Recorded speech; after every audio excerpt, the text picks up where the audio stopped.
Слава да бъдем Господа. Днеска темата е свързана с това, което наистина цял свят често именно Христовото възкресение и по-скоро смърт, страдание и възкресение, защото наистина така това случва в Библията. И темата ми днеска е Господ Исус Христос, предателство и кръст. За много хора, разбира се, които не вярват в Бога, Христос е само една или една поредна религия или нещо, което наистина е било преди хиляди години. И чест след празника и след празника всичко се забравя и всичко се върши към стария живот. Жалост, много хора така съждават и в света. Покрай празници църквите пълни, след празници църквите празни. Хората се върнат много към своите ежедневия и забравят този, който дошъл за тях, който им дава вечен живот, този, който мразва тях на кръста на Голгота. Качи сеща само от празник на празник, как мога да кажа за Господа. И това е страшно да видите има. Значи, християнството е всеки ден да ходиш с Бога, всеки ден. Света, като се вършиш да дадеш живота си в ръката на Господа, като имаш възможност да общуваш с Бога през деня, да имаш с Него общение. Вече като се приеш ще накажеш Господи благодаря за този ден, който е потръгнат те. Когато това за вечния живот. И Словото може да обяснява какво направи Господ, вижте. В няколко стиха се казва къде беше Той, къде дойде и докъде стигна. Филипяни 2 глава казва така, 5 стих надолу. Имайте себе си същия дух, който беше в Христа Исуса, който като беше в Божият образ, пак не че трябва да държи твърдо равенство с Бога. Се отказва всичко, като си на себе си образ на слуга и стана подобен на човеците. И като се мери човешки образ, смени себе си и стана послушен до смърт, даже смърт на кръст. Така ли, че тук се казва, че Христос беше при Бога, небето дойде на тази земя, има да даде живота си в откуп за греха на целия свят. И сега в време Исаия 53 глава, тук в няколко стиха описва наистина този момент на кръста. Исаия 53 глава от 3 до 7 казва така. Той бе презрян и отхвърлен на човеците. Човек на скърби и навикнал на печал. И като човек, от когото отръщаха хората лице, презрян бе и за нещо го не четохме. Той наистина пренесе печалта ни. Със скърбите ни се натовари. А ние го четохме за ударен, за поразен от Бога и наскърбен. Но той бе нареден поради нашите престъпления, бе поради нашите беззакония. Върху него дойде наказанието до кращ нашия мир. И с него и трайно ние се изцелихме. Всички се отбихме като овце. Ще заблудим като овце, отбихме се от всеки от своя път. И Господ възложи на него беззаконието на всички ни. Той бе огнетяван, измъчван, но не отвори устата си, като агне, орен на коне, като овца, която пред стегачите си не издава глас. Така той не отвори устата си. Слава да бъде на Господа. Видим тук от тези си, които се казва много нещо. Словото може да даже в една Евангелие да каже, че когато се беше на кръста, легиона ангели чака заповед от Господа и може всичко да завърши по съвсем друг начин. Но Исус Христос дойде с ясната мисъл да завърши това, за което беше дошъл. Вижте, в Римляни 6:20 Словото Божие казва така.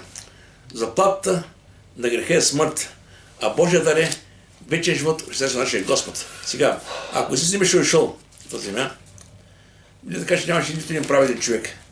Ще бяхме грешници. И като грешници, ще да получим заплата на своя грях. Библията каза, заплата на греха е смърт. Обаче, Матея 20 глава, Христос Месих Исус каза себе си. Също както човешкият син не дойде да му служат, но служи да даде живота си откуп за мнозина. Виждаме, че Исус Христос дойде на тази земя, проповядва, получава, изцелява, възкресява мъртва си, прави много неща. И Библията така, че имаше още много чудеса, които са направени, които не са написали тази книга. Така са написани да може да вярваме, че той е Божия син. И наистина целта беше хората да разберат, че има спасение, има алтернатива, има живот. Сега в този свят хората, коя е философията на живота, ще каже, и аз шпи, но си наредих ти остава на човека. Обаче не знаем, че това е една фалшива идеология. Имаш, което е по-важно, по-ценно. Да повярваш в Господа, да го приемеш и да получиш вечен живот. Това е от Бога. И тук Словото Божие, какво направи Христос, казва така, за себе си говори. Защото седнах от небето, не е моята воля да върша, а волята на този, който ме е пратил. И Исус каза, дойдох от небето, И нищо като е уникално така. Той е от небето, да извърши Божията воля, извърши волята на Отец и отново се върна в небето. И каза така, и каква е обича волята на Отец? Защото това е волята на Отца ми. Всеки, който види Сина и повярва в Него, да има вечен живот и аз да го съдя последния ден. Значи видим всеки, който повярва в Христос, получава вечен живот. И наистина това е нещо много, много хубаво, което Бог ни подарява. Има това става, че си вяра в Него. Сега Исусът проповядваше, получаваше, изцеляваше и накрая време на кръста на Голгота за греха на целия свят. И така, ако мога така, нека да почна така накратко от служението, началото на служението до кръста. В Словото Божие, Матей 4 глава 17 се казва така. Значи началото знаем, че Матей 3 глава описано как Йоан Кръстител проповядваше. Говореше за покаяние. Когато се появи из Христос, Словото Божие казва така. От тогава Исус започна да проповядва, казвайки: покайте се, защото наближи небесното царство. Виждаме това, което говореше Йоан Кръстител по-рано, преди това, говореше срещу Христос. Това беше началото на проповядване. И покрай него винаги идваха много хора. И идваха болни, идваха други, които вървяха болни, имаше други, които идваха и вярваха, имаше други, които гледаха сир, малко е така. Едва не. Имаше други, които го опонираха, обаче това, че около него имаше всяка група хора, това по никакъв начин не възпираше служението му. Словото Божие казва, когато Йоан Кръстител беше хванат в тъмницата и тогава прати ученици се питат: той ли е този, който имаше да чака след друга лори? Йоан беше в тъмницата и чу за делата на Христос. Прати учениците да му кажат: ти ли си оня, който има дори или друга да очакваме? И тогава Исус по-добре им рече: идете съобщете на Йоана това, което чувате и виждате. И ще казва сега: слепи прокаждат, куци прохождат, прокажени се очистват, глухи пречуват, мъртви биват възкресявани и на сиромя се проповяда благовестието. Сега думам. В тези стихове описва всичко, което върши Христос, ако мога така, изцеляваше, проповядаше, получаваше. И наистина целта беше хората да видят, да чуят и да познаят кой е Той. Вижте, имаше един въпрос. Това въпрос е на всеки един от нас. Матей 16 глава. Така със Словото Божие казва така. От тогава Исус почна да известява на учениците, че трябва да отиде в Йерусалим и много да пострада от старейшините, главните свещеници и книжниците и да бъде убит. И третия ден да бъде възкресен. Значи, преди да им каже това, да им каже това, което предстои, той беше зарал на място и каза: според как казват хората, кой съм аз, чушки син, кой е? И тогава и не ти казаха, някакъв че Йоан Кръстител, други казват, че Илия, други Еремия или един от пророците. И тогава той каза: а според това, кой съм аз? И тогава Петър каза: ти си помазаникът, син на живия Бог. И когато вече те разбрах, че той е наистина Господ, повярвах в него, и той ги предупреждаваше: вървим по този път. И края на този път ще завърши на Голгота, на кръста. Сега, когато им говориш тези думи, при много термини да кажа, че те беше малко неразбираемо, трудно да разберат. Как може този, който проповядва, получава, изцелява, възкресява мъртвеци, да умре да възкръсне?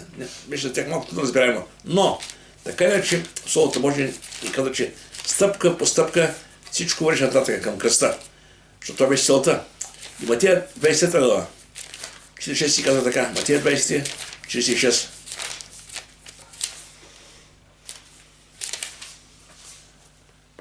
Исус беше на кръста вече.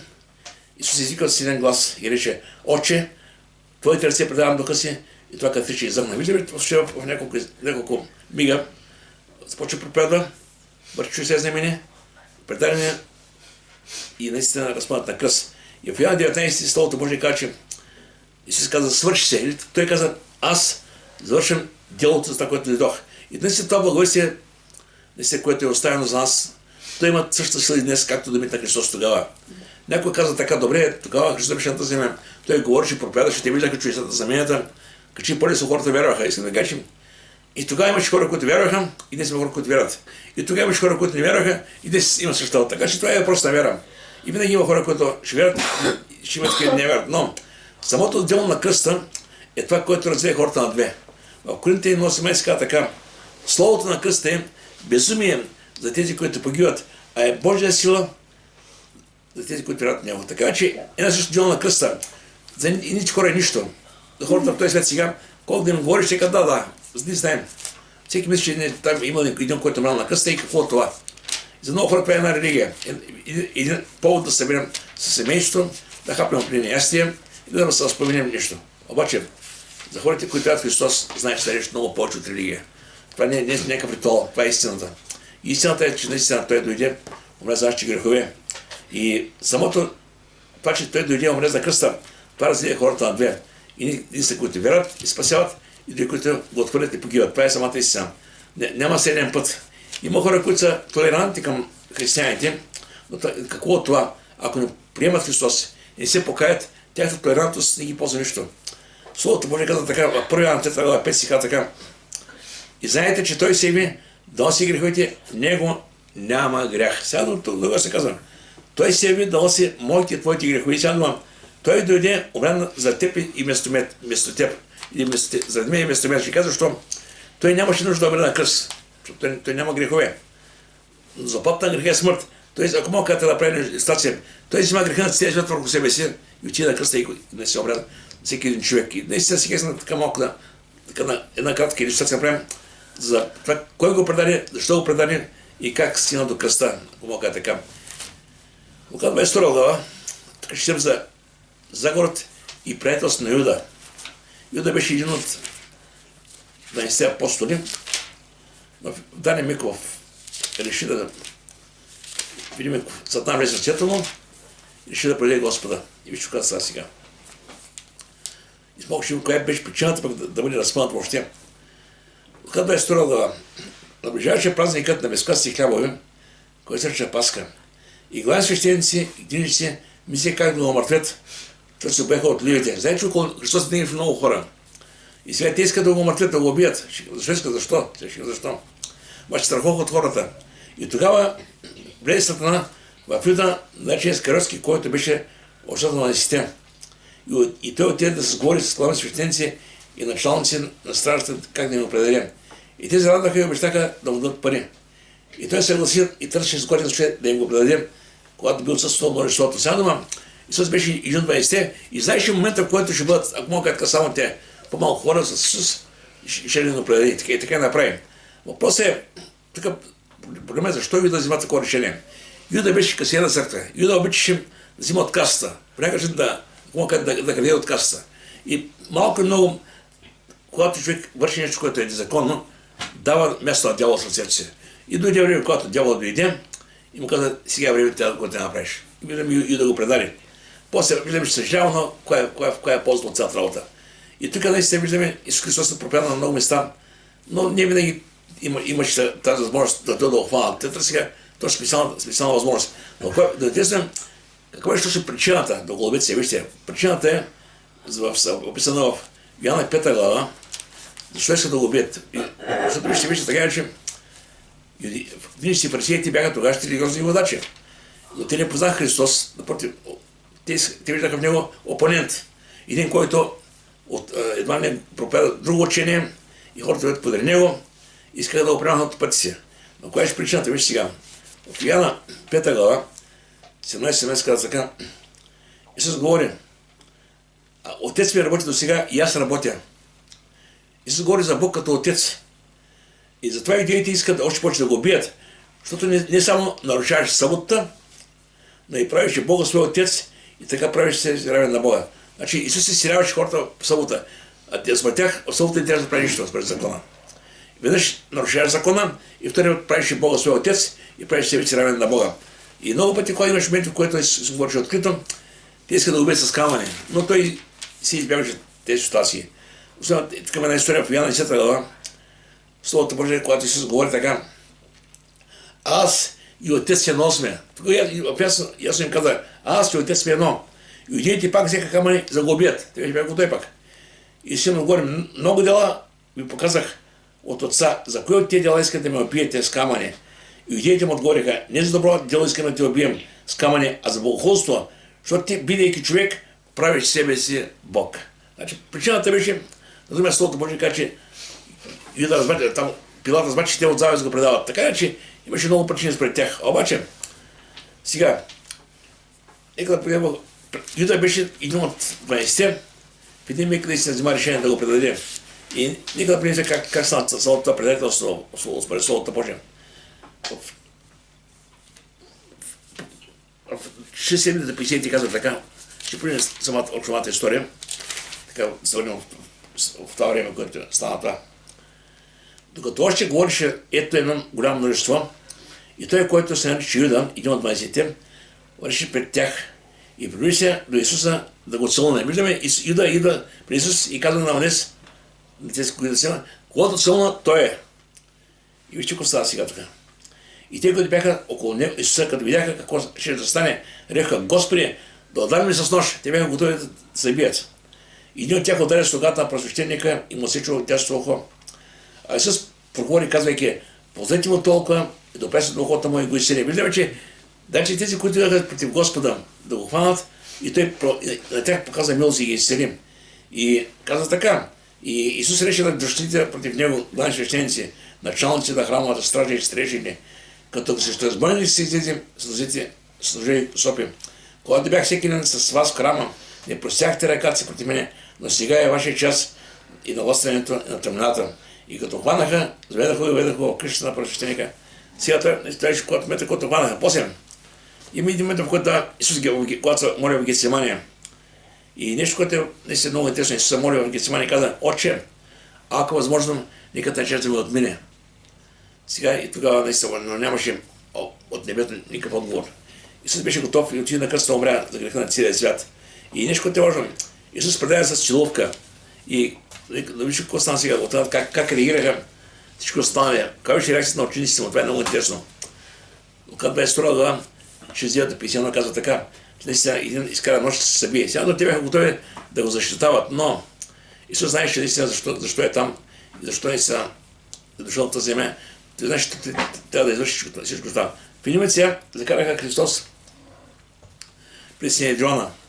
И това е много голямо. Синедрона те го осъдиха, нарича себе си Божи син, и това спрятяха да служаваше смърт. Отец беше стълъва. Ето така. Отец беше стълъва.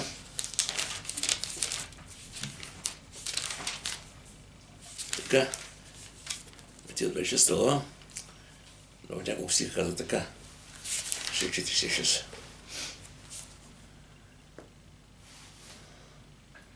Да, тук Исус говорим пред. Ти рече, но казваш ви от цялата така, ще видите човешкият син, седящ отдясно на силата, наидеш небесни облаци. Тогава просвещеникът, раздратайки се, и каза: този богохулства, коя нужда имаме вече от свидетели? И сега чухме богохулства, вие какво мислите? И те в отговор рекоха: извършва смъртно наказание. Тогава го заплюваха в лицето му, блъскаха, а другите му дреха и казвайки: познай ни Христос, който те удари. Виждаме една подигравка, защото те не се вземава по себе си на кръста на Голгота. И сега, тъй като Синедрона може да го осъдят, но те нямаха силата да извършат смъртно наказание, защото те бяха римска колония. И тогава трябва да дадат при Пилат, който беше тогава римски префект. Обаче трябва да имат някакъв довод, с който наистина да ведат Христос на кръста. И сега, за да могат наистина да интригуват Пилат по някакъв начин, те започват да лъжат. И всичко става сега. Тогава цялото множество, тези хора, стана и го заведе при Пилат. Сега, но според тях, през Синедрона, той заслужава смърт, ама те нямат сила да го разпълнат. Трябваше Пилат да каже нещо. И каза: намерихме този човек, ще защитава народа. Забранява се да дадат данък на кесаря, каза себе си, че е помазаник цар. Първо каза: защитава народа, забранява се да дадат данък на кесаря и каза, че е помазаник цар. Сега дума, лъжа след лъжа. Знаете, Исус каза: кесарето кесаро, Божието Божие. И сега, какво защитава народа Христос, след като той проповядаше Словото Божие, и наистина помагаш на хората да разберат, че има нещо много повече от това, което не се помага. Но, тогава Пилат го запита: виж сега, казва така: ти идейски цар ли си? А той в отговор му каза: ти казваш право. И Пилат рече на главни свещеници и народа: аз не намерям никаква вина от този човек. А те настойчиво казваха: той вълнува людите, понеже получава по цяла идея, като е почнал от Галилея и е стигнал даже от тук. И Пилат, като чу това, попита дали е галилеян човекът, и като чу значи от Иродата област, изпрати го до Ирода, който беше през тези 3 дни в Иерусалим. Така че, в крайна сметка, Исус беше разпънат на кръст. И сега, кой беше присъдата? Много интересно, вижте, самия Пилат не намери вина. И сега имаше нещо много интересно. Когато Пилат трябваше да съди Христос, и жената на Пилат му каза така: вижте, нещо много важно. Каза: Но в 6 сънувах, имах смущение, внимавай с този човек. Той е праведен човек. Ще прочета точно стиха сега. Матея 27 глава, 19 стих. И Пилат, знаейки тия думи, внимаваше какво ще прави. Обаче въпреки това, накрая взима и си избира взети. Каза така, при това, като седеше на Вселенския престол, жена му изпрати да му кажат: не струва нищо на този праведник, защото днес много пострадах да съм поради него. Виждаме, такова имаше и смущение. Но така, че хората искаха Христос да бъде разпънат на кръст. И Словото Божие казва, че винаги всяка година по празниците Пилат им пускаше по един от осъдените. И той ги записа кого да е пусна. Искате ли да казва, не, пусти Варнавата, имаше един убиец там, престъпник. Те поискаха престъпника да бъде пуснат, а Исус да бъде разпънат на кръст. И това беше според Божия промисъл. И какво ставаше? Исус Христос умря на кръста. Това е нещо вече краят на цялата история. В Лука 20 глава, когато Исус е на кръста, те му се подиграват, отгледат го. Колко направи, казва така: Отче, прости им, защото те не знаят, що го правят. И като раздиха дрехите му, ходиха жеви. Болните подиграв след подигравка. Но въпреки това той въобще не се греши да каже нещо против тях. Против Словото Божие казва: мълчеше. И накрая Йоанна 19 казва: свърши се. И не само това, тези думи казва: свърши се, но Словото Божие казва нещо, което не го разбираме. Той вкус е смърт за всеки един човек. Вкус е смърт. Това нещо няма как да го разбираме. Тук се казва така: но виждаме Исуса, който като е бил направен малко по-дълен от ангелите, че е овенчан със слава и почест поради претърпяната смърт, за вкус и смърт, с Божията благодат за всички човеци. Слава да бъде готова да направи да за нас. И нещо, което сега искам така да скочим това времето, което какъв беше смисъл за нас днес сега. Някой ще каже: добре, умрял на кръста, да, съжаляваме за което се направи върху него. Обаче каква е целта? Защо дойде Христос и защо го направи на кръста? Вижте. В пример 4 така, така, че Христос умря за прегрешенията и възкръсна за оправданията. Обаче има нещо повече. Галатяни 1 така. Господ Христос, който даде себе си за нашите грехове, за да ни избави от настоящия нечист век според волята на нашия Бог и Отец. Сега идва въпроса. Словото Божие казва: даде себе си за нашите грехове. Сега дума, грехът винаги заслужава смърт. Нищо добро няма.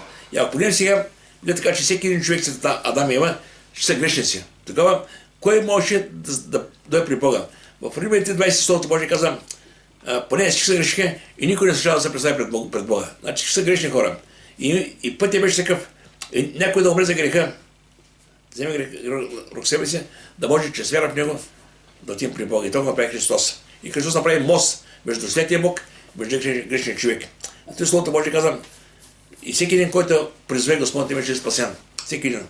И сега, в Деяния описва наистина, че всичко става според Божията воля. Нищо не става ето така. Понякога наистина като хора казваме: ма как можаха да допуснем прямо Исус да бъде разпънат? Как можаха да са после да го оставят там? Че всичко е според Божия промисъл. Деяния 4 глава, 27 казва така: защото наистина Ирод и Понтийския Пилат с езически излегалите люди събраха в този град против твоят свят служител Исуса, когото си помазал. Защо? За да извършат всички, що твоята ръка и твоята воля са определили да стане. Вижте, всичко е Божия промисъл, наистина Бог така помисъл. Но целта е наистина Христос да умре за греха на целия свят, да може чрез вяра в Него да има вечен живот. И Деяния казва така, Лука: Него предаден според определената Божия воля и предознание, вие разпънахте и убихте чрез ръката на беззаконите си, когато Бог възкреси, като развърза болките на смъртта, понеже не беше възможно той да бъде държан от нея. Това е много, много силно казано. Няма такава сила, която да задържи Исус в гроба. Слава да бъде Господа, да го извърши. Умря за греха и възкръсна за оправданието ни. И после казва така: но Бог по този начин изпълни плана това, което беше предизвестил чрез устата на всички пророци, че Него ще посада. И това, което беше в миналото, още чрез Исаия, чрез Еремия, чрез други места в Словото Божие, говори за, че Христос ще дойде Божия син, ще умре за греха на целия свят, вече това беше една реалност. И аз искам да кажа, че това, което се прокламира в Стария Завет чрез пророци за Христос, да се изпълни. Сега вече наближава времето, когато ще се изпълни това, което Христос каза. И сега Словото Божие: дома на отца ми е много обиталища. И аз искам да я приготвя място. И като направя място, ще да взема аз там, където за нас да бъдете и вие. Това е, което очакваме днес. И вижте нещо, което стана, така искам нещо само да споделям. Това, което стана. Второ ден, первесен така, Бог направи грешен. Онзи, който не е знал грех, да ставим, че из него ние правилни пред Бога. И сега дума, Христос взема греха на целия свят около себе си. И всеки един човек, преминах през тази земя, има възможност да бъде към Бог, каже, Боже, прости ми греховете. И наистина тогава ще получи този вечен живот. Сега, разбира се, това, че Христос е умрял всички на кръста, това не спасява автоматично хората. Човек трябва да се покая. Трябва да каже, Боже, прости ми. И когато кажеш прости ми, вече Бог те прощава греховете, в момента като на Христа, и вече ставаш Божие дете. В Галатяни 3:13 се казва така. Христос ни изкупи от покритията на закона. Това е много важно. Покритията на закона беше заплатата на греха и смърт. Това е закона. И казва така. Като стана покрит за нас, защото е писано покрит си, който виси на дърво. И той взема греха на целия свят върху себе си, да можем ние, чрез вяра в него, да имаме вечен живот. И казва така ще благословенията, даден на Авраам, да дойде чрез Исуса Христа, на езичниците да приемат обещания дух чрез вяра. Слава да бъде на Господа. Наистина, днес това ще се завършим. Съм да кажа, че вижте, Христос умря за нас и вместо нас, за да можем ние, чрез вяра в него, да имаме вечен живот. Слава да бъде на Господа. Нека се молим сега.